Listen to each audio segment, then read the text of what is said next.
Morning everyone, कैसे हैं आप सब। क्या आपने यूपीआई के बारे में सुना है या भीम ऐप के बारे में आप कुछ जानना चाहते हैं? तो चलिए शुरू करते हैं इस वीडियो को और देखते हैं कि क्या है ये ऐप्स और कैसे काम करते हैं। यूपीआई यानी कि यूनिफाइड पेमेंट इंटरफेस का इस्तेमाल करने के लिए आपको सबसे पहले जाना होगा अपने प्ले स्टोर में, जो कि आपको गूगल पर आसानी से आपके स्मार्टफोन के स्क्रीन पर फेस। इसका अर्थ ये होता है कि यदि आप स्मार्टफोन से रोज़ाना इस्तेमाल होने वाली चीज़ों का पेमेंट करते हैं तो यूपीआई से आपका वास्ता ज़रूर पड़ा होगा। मोबाइल प्लेटफॉर्म से किसी दूसरे बैंक अकाउंट में पैसे ट्रांसफ़र करने के लिए यूपीआई का इस्तेमाल किया जाता है। यह ऐसा कॉन्सेप्ट है जो कई बैंक अकाउंट्स को एक मोबाइल एप्लीकेशन के जरिए रकम ट्रांसफ़र करने की इजाज़त देता है।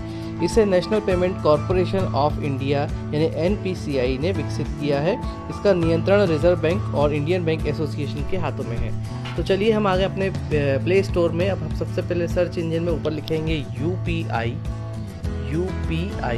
बिल्कुल सिंपल लिखना है और सबसे पहले जो आपको ऑप्शन दिखाई दे रहा है यूपीआई ऐप, इस पर आपको टैप करना होता है। अब यहाँ पर आपको कई सारे ऑप्शन दिख रहे हैं, जिसमें तीसरे नंबर पर आपको भीम मेकिंग इंडिया कैशलेस दिख रहा है। इसके ऊपर आपको टैप करना है। ये 23 MB का एप्लीकेशन है।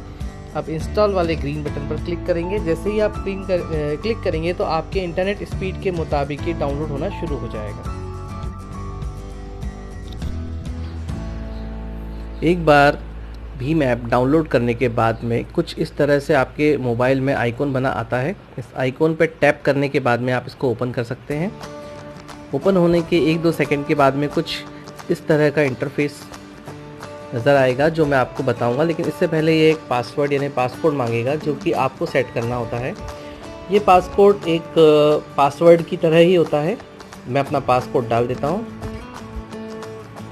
पासकोड इसलिए ज़रूरी है क्योंकि और कोई व्यक्ति अगर आपका मोबाइल ले ले तो वो यूपीआई से कोई पेमेंट ट्रांसफ़र या उसका इस्तेमाल ना कर पाए।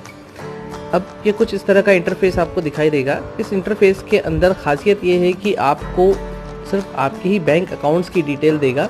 दूसरे किसी बैंक अकाउंट से अगर आप इसको लिंक करना चाहते हैं तो सबसे पहले आपको आपका अकाउंट आईडी और पासवर्ड यानी कि अकाउंट का पिन पता होना चाहिए। जैसे मैंने अपने इसमें अकाउंट ऐड कर रखे हैं, ऊपर आप देख सकते हैं।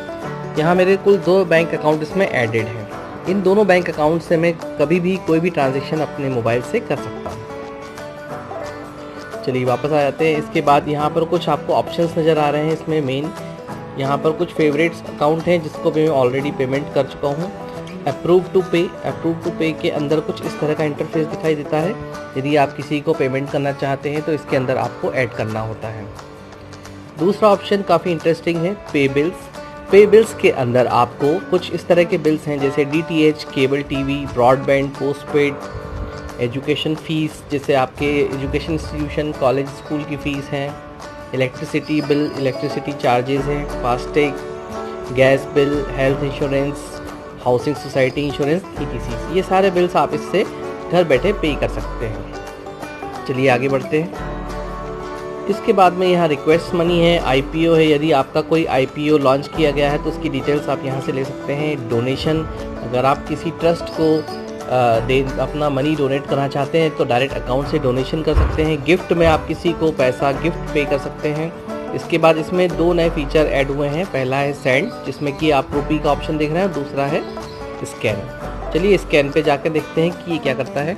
स्कैन पे जाते ही एक बारकोड मांगता है। यहाँ क्योंकि मैं शॉप में नहीं हूँ तो बारकोड नहीं है। बारकोड कैसा दिखाई देता है वो भी मैं आपको बता रहा हूँ। तो बारकोड से आप स्कैन करके उसको डायरेक्टली पे कर सकते हैं। स्कैन करके पे करते समय भी आपको अपना पिन नंबर एक बार फिर से एंटर करना होता है। ये बहुत इंपॉर्टेंट है, ये सिक्योरिटी के लिए भी ज़रूरी है, तो इसको हमेशा याद रखें। अब आ जाते हैं बारकोड के ऊपर। यदि मैं किसी को पेमेंट देता हूं तो मुझे बारकोड स्कैन करना होता है, और यदि मैं किसी से पेमेंट मंगवाता हूं तो मुझे अपने ये जो ऊपर 3 लाइंस दिखाई दे रहे हैं इस पर टैप करूंगा।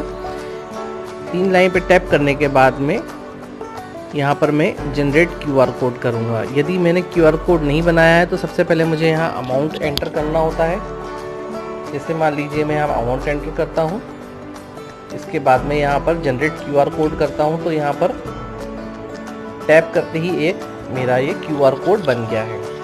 अब ये जो QR कोड बन गया है ये मैं किसी को भी भेज सकता हूँ।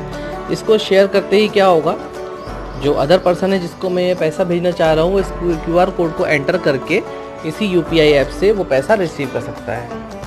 फ़िलहाल मुझे इसे कैंसिल करना है, तो मैं वापस आ जाता हूँ। अब मैं आ जाता हूँ अपने प्रोफाइल। इसके अलावा बहुत सारे फीचर्स और हैं जो इसमें आप यूज़ करते करते सीख जाएंगे। जैसे आप यहाँ 3 डॉट पे ऊपर टच करेंगे तो यहाँ पर लैंग्वेज चेंज कर सकते हैं, आप अपनी लैंग्वेज चूज़ कर सकते हैं, हिंदी या अंग्रेज़ी। नॉर्मली इसमें आप बहुत आसानी से चेंज कर सकते हैं। आप पेमेंट रिमाइंडर्स डाल सकते हैं, आप फीडबैक सेंड कर सकते हैं यदि आपको कोई समस्या आ रही है।